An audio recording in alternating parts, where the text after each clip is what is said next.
கிறிஸ்துவில் அன்பர்களே, உங்கள் அனைவருக்கும் இயேசுவின் நாமத்தில் வாழ்த்துக்கள், இறையாசி.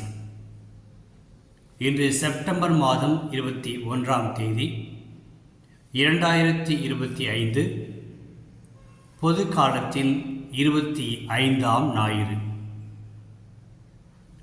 இன்றைய நற்செய்தி பகுதி லூக்கா நற்செய்தியில் 16ஆம் அதிகாரத்தில் 1 முதல் 13 இறை வார்த்தைகள்.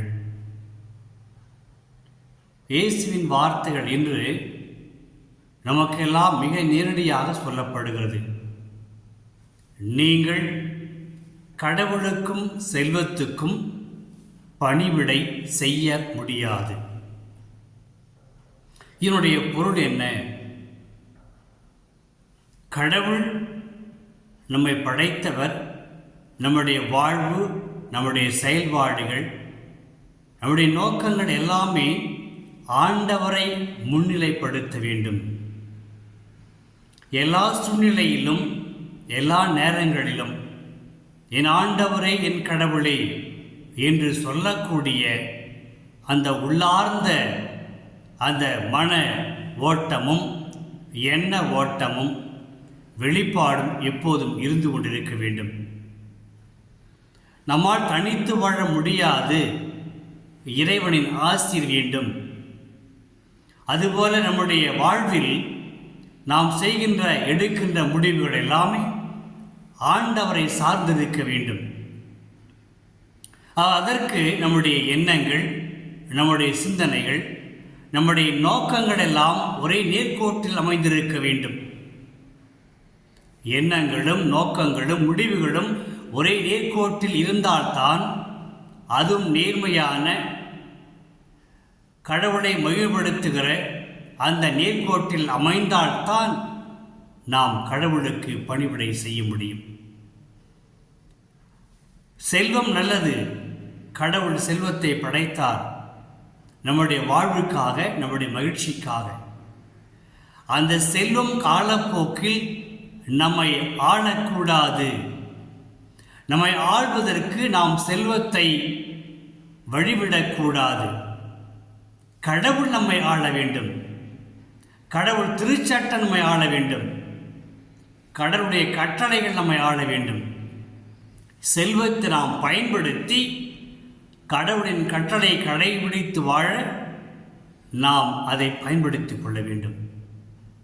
அப்படித்தான் இன்றைய நற்செய்தியில் அந்த செல்வர் ஒருவர் இருக்கிறார்.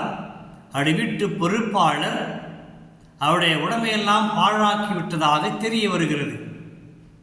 செல்வர் அவரை அழைத்து, அவரையுடைய பொறுப்பிலிருந்து நான் உன்னை விளக்கப் போகிறேன் என்று சொன்னவுடனே அந்த வீட்டு பொறுப்பாளர் முன்மதியோடு செயல்பட்டார்.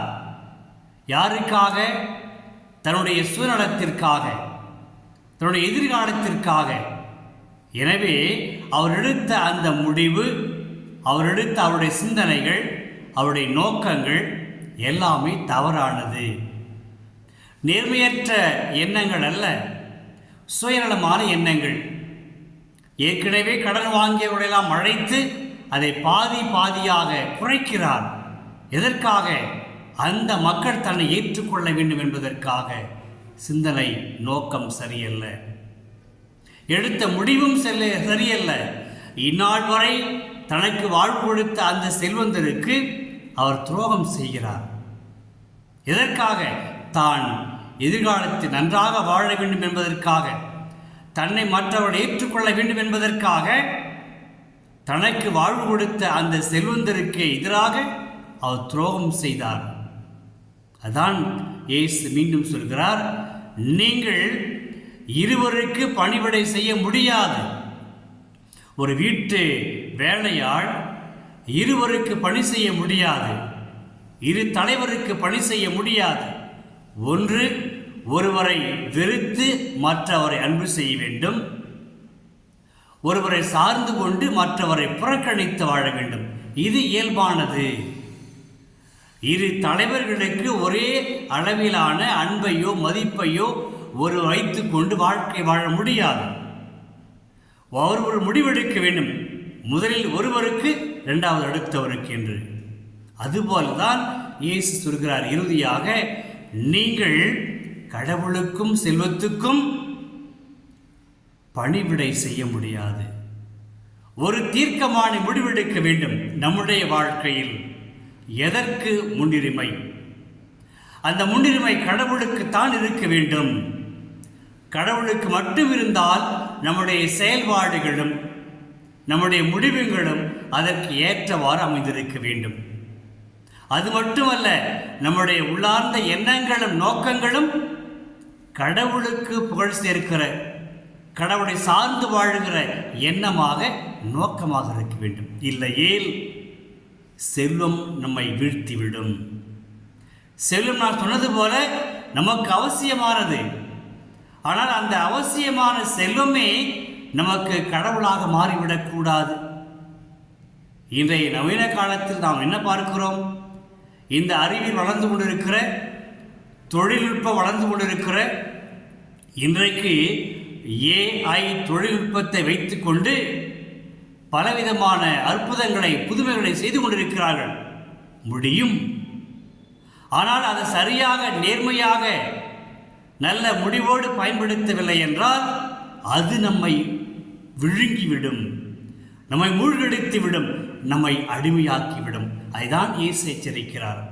செல்வத்தை குறித்தும் இன்று நவீன காலகட்டத்தில் இருக்கிற அந்த தொழில்நுட்பமும் அதை சார்ந்தவும் மிகவும் எச்சரிக்கையாருங்கள். அது உங்களுக்கு உதவ வேண்டும். எதற்கு? கடவுளை சார்ந்து வாழ்வதற்கு. ஒப்பற்ற தலைவர் கடவுள்.